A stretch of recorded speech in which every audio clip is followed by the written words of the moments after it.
Hi friends, tailoring டிப்ஸ்ல நம்ம இன்னைக்கு பார்க்க போறது வந்து இந்த ட்ரேசிங் வீல். இதை பத்தி தான் பார்க்க போறோம்.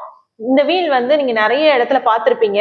ஆனா இது என்னது, எதுக்காக யூஸ் பண்றது, எப்படி யூஸ் பண்றது அப்படின்றது உங்களுக்கு தெரிஞ்சிருக்காது. அதை தான் நம்ம இன்னைக்கு பார்க்க போறோம். ஸோ இது வந்து ட்ரேசிங் வீல் அப்படின்னு சொல்லுவோம். டெய்லரிங்ல வந்து நம்ம 2 லேயர் கிளாத் வச்சு மடிச்சு மார்க் பண்ணுவோம் இல்லையா? மார்க் பண்ணதுக்கு அப்புறம் ஒரு லேயர்ல தான் உங்களோட மார்க் இருக்கும், இன்னொரு லேயர்ல உங்களோட மார்க் எதுவுமே இருக்காது.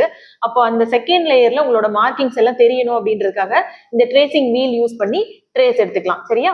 நான் வந்து இப்போ அது எப்படி அப்படின்றத சொல்ல போறேன். இது என்னோட கிளாத்து. இந்த கிளாத்ல வந்து ஜஸ்ட் ஒரு லைன் போட்டுக்கிறேன். ஸோ இந்த லைன் வந்து ஃபர்ஸ்ட் லேயர்ல நான் போடுறேன். இந்த செகண்ட் லேயர்ல இந்த லைன் வந்து தெரியாது. ஸோ ஃபர்ஸ்ட் லேயர்ல இருக்கிற இந்த மார்க் இருக்கு இல்லையா? ஸோ இந்த மார்க் மேலேயே நம்ம இந்த ட்ரேசிங் வீலை யூஸ் பண்ணி நம்ம வந்து செகண்ட் லேயருக்கு இந்த மார்க்கை வந்து கொண்டு போக போறோம். ஸோ இது மேலே வச்சு லைட்டா நல்லா அமுக்கி ப்ரெஸ் பண்ணி அப்படியே ரோல் பண்ணிக்கோங்க.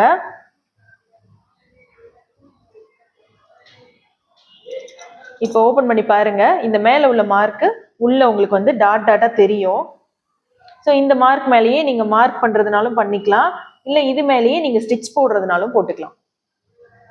ட்ரேசிங்கை பொறுத்தவரையிலும் நிறைய டூல் இருக்கு. அதுல இது ஒரு முக்கியமான டூல். உங்களால முடிஞ்சா இந்த டூல் நீங்க வாங்கி வச்சுக்கோங்க, ரொம்ப ஹெல்ப்ஃபுல்லா இருக்கும். பிளவுஸ் மட்டும் தச்சு பழகணும்னு நினைச்சீங்கனாலும் என்கிட்ட கோர்ஸ் இருக்கு.